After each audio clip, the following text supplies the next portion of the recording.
Senior wide receiver Amari Rogers has waited patiently to shine at the wide receiver position, and now he is showing college football what he is made of. And after being asked about his accomplishments, especially his success against Virginia, Rogers merely stated that he's having fun. I know there was a lot of talk around Adam Stone and his performance, but what you have to remember is that he's surrounded by the best here. And when we talked with him on Thursday, he said that being from Harvard and playing in the Ivy League, you don't necessarily get to go up against the same level of talent as you do when you play in Division I. But he feels like it's a privilege getting to be here because he can pick his teammates' brains apart, he can learn from them, and he can grow from them. And every time he's come off the mound, his teammates have embraced him and have encouraged him. So Stone is right where he needs to be in order to get better. Being down here on the field is the attitude of this team. You could tell at the beginning of this ball game that they just had that look on their face like, oh no, not again, another home game where we're down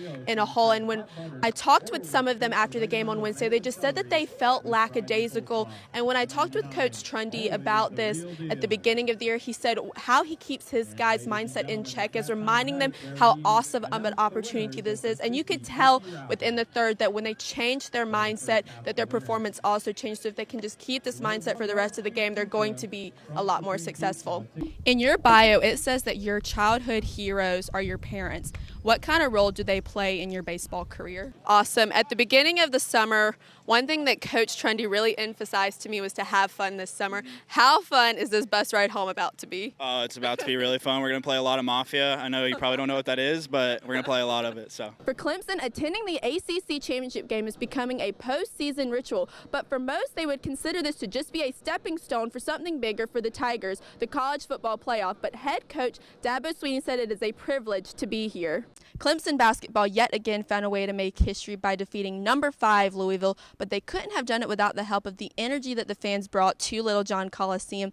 Brad Brownell stated after the game that this atmosphere had his players with so much adrenaline, their hearts were beating out of their chests, and they were asking to come out of the game.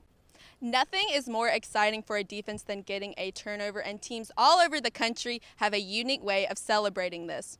Miami has the turnover chain, Boise State has the turnover throne, while Clemson used their creativity to create the turnover dance. Safety Nolan Turner explained how the dance originated. It started this summer during our skills and drill stuff. You know, we always have fun, and whenever a defensive guy would make a play on one of our offensive guys, he would kind of, start pointing at him and doing that over his head, just kind of messing around with, within the team. Turner also explained how defensive coordinator Brent Venables, to much surprise, likes the energy that the dance brings. Likes the energy that, the guys are bringing, the excitement of, making a play and celebrating together. In Clemson, I'm Joanne Bethea. Keep it with the Clemson Insiders. We have coverage of the turnover dance and the rest of the 2020 Clemson football season. Panthers tight end Greg Olsen spent his summer coaching his son's Little League baseball team, and on the opening night of training camp right here at Gibbs Stadium, he brought his Little Leaguers to meet his teammates. Today we had a couple of the kids came out, and for a change they got to judge me and yell at me instead of the other way around all summer. So they had fun, run around, get autographs. It's fun for them. The Little Leaguers and their siblings were fortunate enough to meet big-name players such as Cam Newton and Christian McCaffrey, with Christian even admitting he is a huge supporter of the young athletes. I FaceTime Greg after every game, just so you know. For the next 6 months, Greg Olsen's primary focus will be on football instead of baseball as he heads into his 9th season with the Panthers. In Spartanburg, Joanne Bethea, 7 Sports. Not so long ago, former Clemson standout Adam Humphries was playing on these very fields. Now he's back for the 3rd year at his own camp to mentor to the young kids of Spartanburg.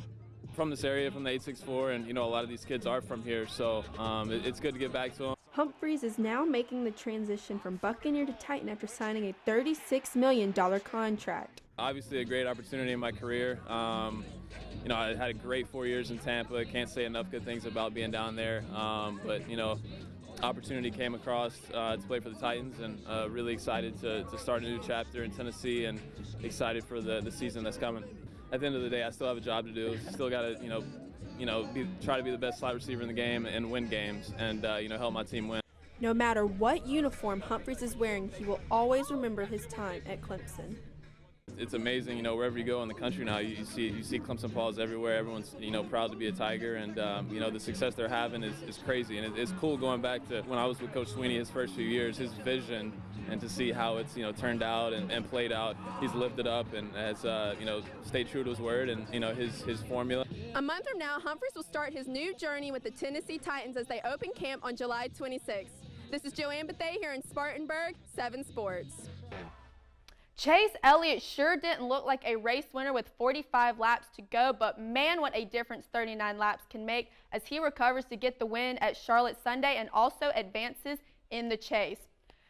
Good evening, everyone. As a running play that involved Clemson's defense, certainly the signature Clemson's win Saturday, but let's not lose sight of the fact that the running of the Tigers quarterback was also a crucial part of Saturday's win with a career high of 11 carries and 45 yards by Trevor Lawrence. Physical with his 2 linemen reflecting on that today. To our sideline reporter, Joanne Bethea. Thanks, David. The feel of this game versus yesterday is just so different. Yesterday we had clear blue skies, so much action. By the top of the third yesterday, it was already Falmouth 3, Anglers 2, and today we are still scoreless. So it's really incredible how 2 games can feel just so different, but I think that's what's so fun about this league at the beginning is that you get to see so many different guys playing, so many different skills that are out there. So you're just getting a lot of different action and different angles at the beginning of this season.